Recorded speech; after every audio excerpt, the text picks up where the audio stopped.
Aïssam Charaï, bonjour. Bonjour. Le 8 juillet 2023, vous entrez dans le cœur des Marocains et nous ramenez le premier titre de Coupe d'Afrique de la discipline U23. C'est une première. Est-ce que ce jour a changé votre vie? Est-ce que les gens vous reconnaissent plus aujourd'hui dans la rue qu'auparavant? Est-ce que les gens viennent vous voir, vous saluer? Qu'est-ce qui a changé depuis le 8 juillet jusqu'à aujourd'hui dans votre vie? Beaucoup. Bismillah ar-Rahman ar-Rahim.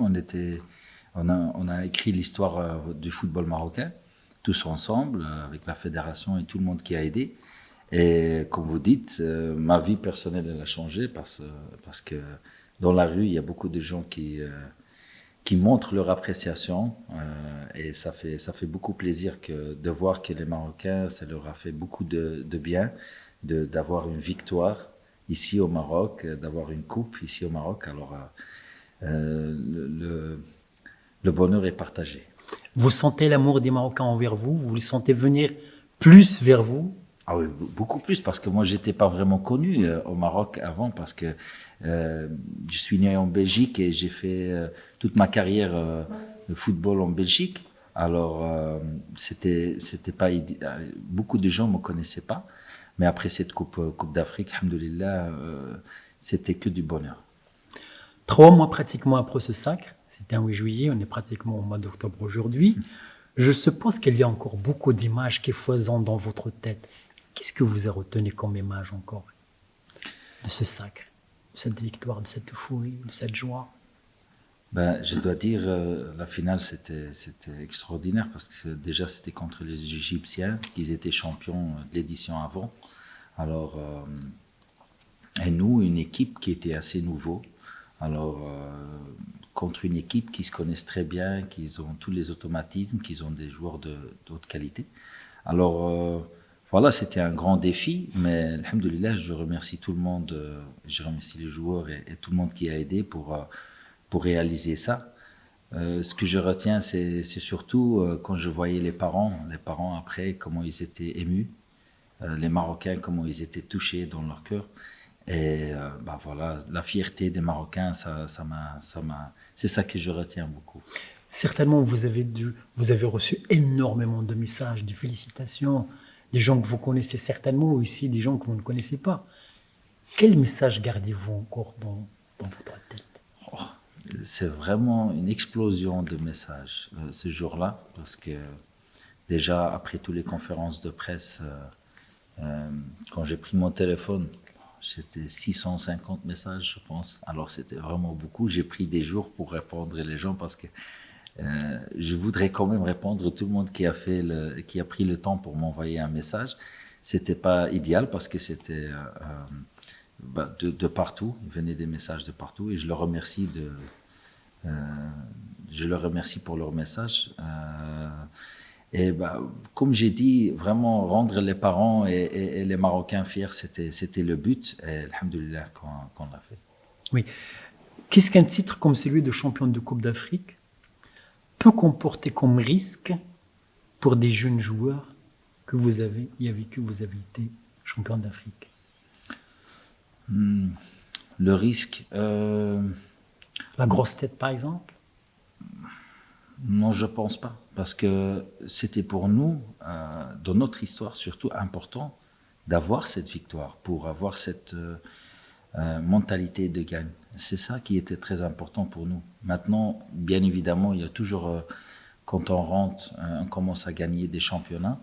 Bien évidemment, il y aura peut-être la grosse tête, mais je pense pas que ça va être un problème pour ces jeunes joueurs. C'était plutôt, moi, de se débarrasser de cette pensée que nous, on n'arrive pas toujours jusqu'au bout. C'est pas mal, talentueux, ça va, bien joué, mais pas jusqu'au bout. Alhamdoulilah, c'était ça qui était très important pour s'en débarrasser. C'était surtout mental, de savoir qu'on a les capacités comme Marocains, on a les qualités, on peut le faire si on reste soudés, on reste ensemble, et on n'a qu'une pensée, c'est essayer d'arracher cette victoire. Et alhamdoulilah. C'est pas toujours évident de gérer un groupe avec des égos, avec des mentalités différentes, avec parfois des langues différentes, parce que l'équipe nationale, quand même, il y a pas mal de langues qui sont parlées en équipe nationale. Il y en a même 4, je pense. Donc, qu'est-ce- avec, où placez-vous, en tant qu'entraîneur, le curseur entre autorité et souplesse, proximité et distance avec vos joueurs? Est-ce que vous êtes plutôt autoritaire, plutôt souple, plutôt vous êtes proche de vos joueurs, ou au contraire vous êtes distant? Ça veut dire où placer, où vous vous situez par rapport à ce groupe?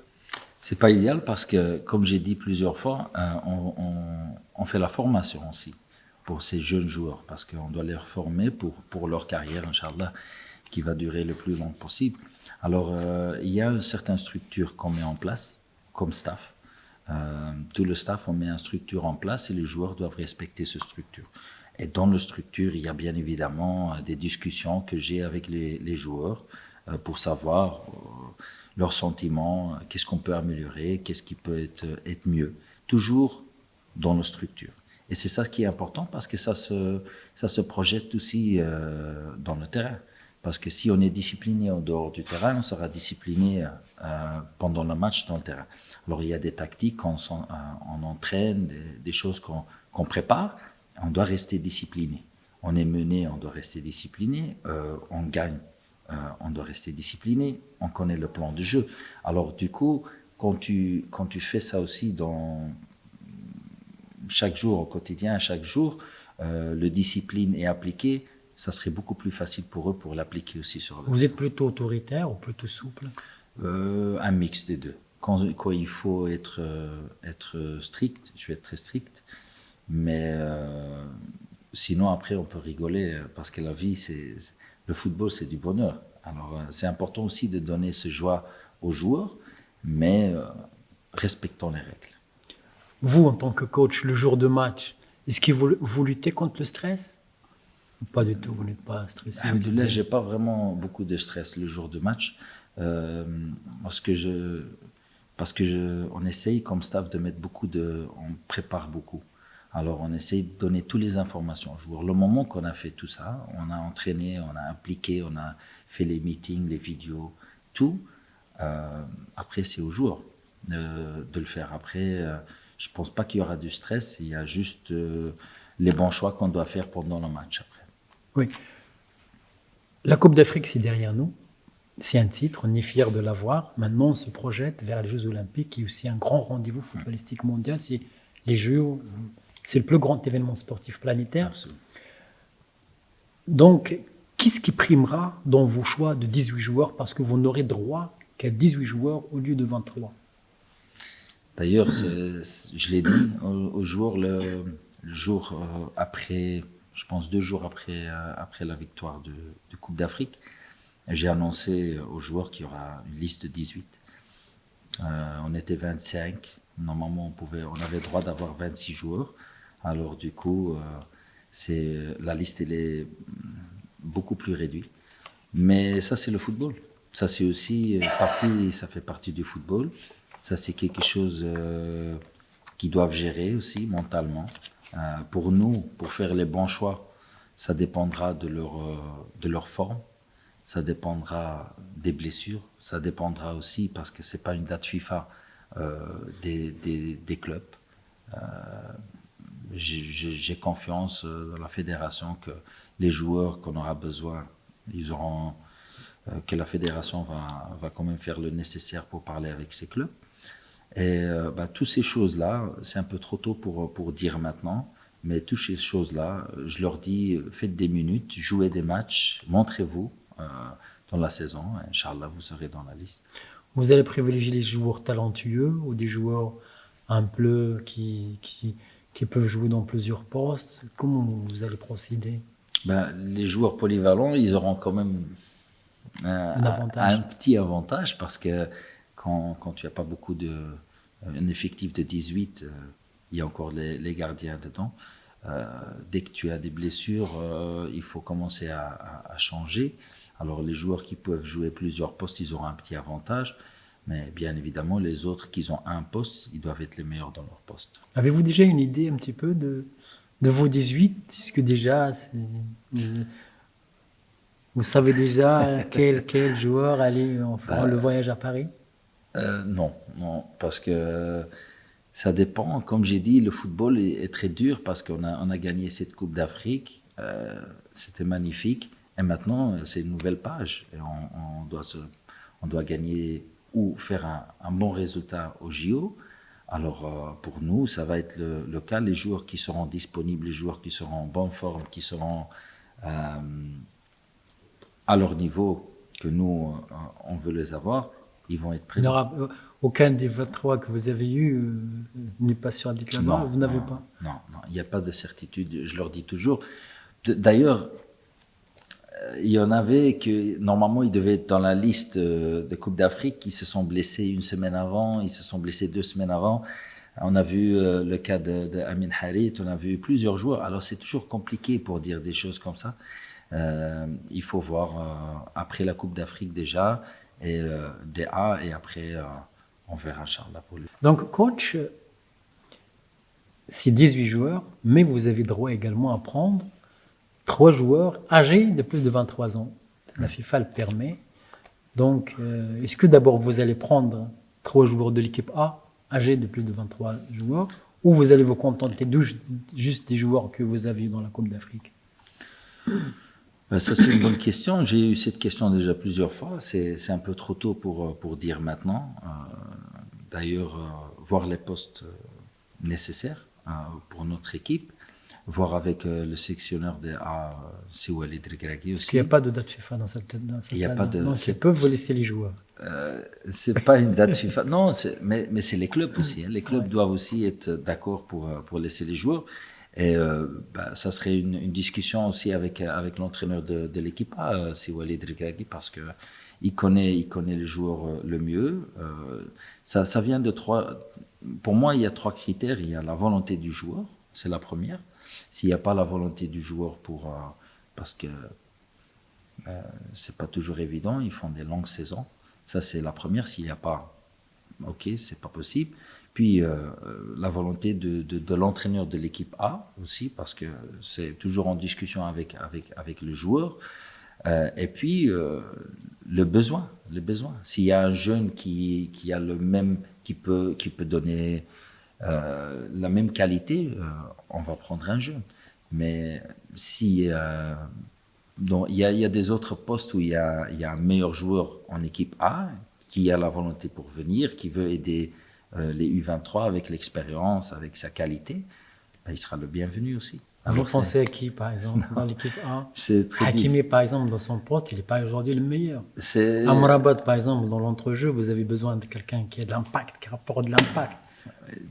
On peut encore nommer beaucoup de joueurs. Hein. On a des très bons joueurs en équipe A qui évoluent très bien. Comme j'ai dit encore une fois, d'ici juillet, on doit voir où ils sont.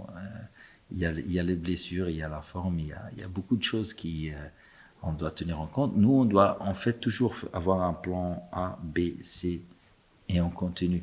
Parce que si vous voyez maintenant le match qu'on a joué contre le Brésil, il y avait 6 joueurs qui étaient avec l'équipe A. Ouais. Et quand même, les joueurs qui étaient présents, ils ont aussi répondu présent. Ils ont fait un grand match contre la meilleure équipe olympique. Alors, et ils ont gagné ce match. Alors, il faut toujours regarder beaucoup de critères. Oui. Donc, d'ici les Jeux, il reste 4 dates FIFA. Octobre, novembre, mars, juin. Oui, correct. Donc, avez-vous déjà un programme de préparation bien ficelé? Et parlez-nous de ce programme étape par étape jusqu'à l'annonce de votre liste. Oui, absolument. Il faut juste encore confirmer les matchs amicaux, mais on aimerait bien avoir encore, comme il y a 4 équipes d'Europe qui sont qualifiées, il y en a 3 ou peut-être 4 d'Afrique, ça dépend encore les barrages entre l'Asiatique et l'Afrique. Il reste en avril encore la Coupe d'Asie au Qatar pour les 3 qualifiés d'Asie. L'Océanie, on connaît déjà, c'est Nouvelle-Zélande.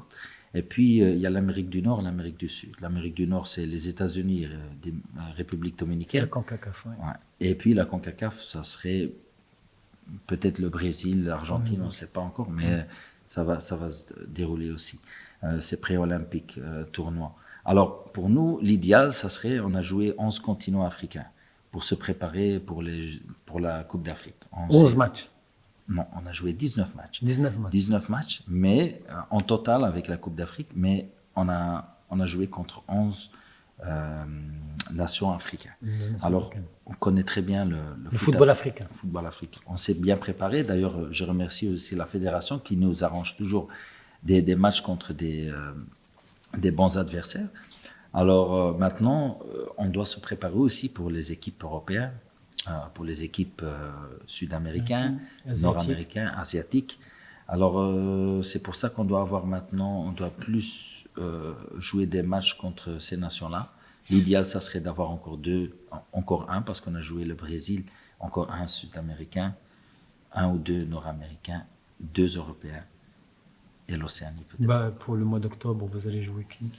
Il y a l'Irak qui a déjà confirmé une bonne équipe. Puis on est encore en discussion avec plusieurs autres équipes de Nord-Amérique, Sud-Amérique. C'est pas toujours idéal, c'est au niveau d'organisation parce que c'est quand même de vols de plusieurs heures. Ouais, de plusieurs heures. Alors on essaye j'espère de confirmer ça aujourd'hui, demain. C'est quelle équipe il y a l'Argentine. Alors on est en discussion avec l'Argentine. Il y a la République dominicaine. Il y a les États-Unis. Il y en a plusieurs. Il faut juste trouver le bon timing, le bon moment de jouer ce match. Vous espérez jouer combien de matchs finalement d'ici juin? Comme j'ai dit, il reste 4 stages, 2 matchs minimum par stage. 8, on préfère avoir 9 matchs. 10, ça serait idéal, mais 9, ça serait bon. Ça serait bien. Est-ce que, après le titre olympique, est-ce qu'une médaille olympique, peu importe sa couleur, est possible avec votre groupe? Ou encore la barre est un peu trop élevée? On doit en tout cas aller avec cet espoir. Comme j'ai dit au début, ce qui était important, c'est de gagner cette Coupe d'Afrique et de casser cette idée qu'on ne peut pas gagner, qu'on a des bonnes nations ou des bonnes générations, mais on ne va pas toujours jusqu'au bout. Alors là, c'est pour ça que c'était important, cette victoire. On est champion d'Afrique. C'est maintenant continental, c'est plus, c'est mondial, c'est plus continental comme en Afrique. Alors comme champion d'Afrique, on a quand même une petite, je vais pas dire une pression, mais on a quand même cette responsabilité de représenter l'Afrique, de représenter notre pays d'abord, et de faire le mieux. Alors on estime d'avoir une médaille, ça c'est 100%. On va aller aussi avec cette idée. Et on va faire tout, on va bien se préparer pour rendre notre peuple fier. Un tournoi olympique, c'est pas tous les jours, c'est tous les 4 ans, et il faut encore se qualifier, ce qui n'est pas évident. Donc, il y aura de l'ambition, Inch'Allah. Absolument, il faut avoir cette ambition. Alors, c'est quelque chose qu'on essaye vraiment de mettre dans la tête des joueurs qu'on peut le faire. On a les capacités pour le faire. Si on respecte toutes les préparations, on respecte tout ça, on peut le faire. Coach, merci infiniment d'avoir accepté de répondre à nos questions. On vous souhaite très bonne chance, Inch'Allah, aux Jeux Olympiques, et pourquoi pas nous offrir une première médaille au football. Ça serait magnifique. Merci beaucoup. Merci à vous, coach. Merci.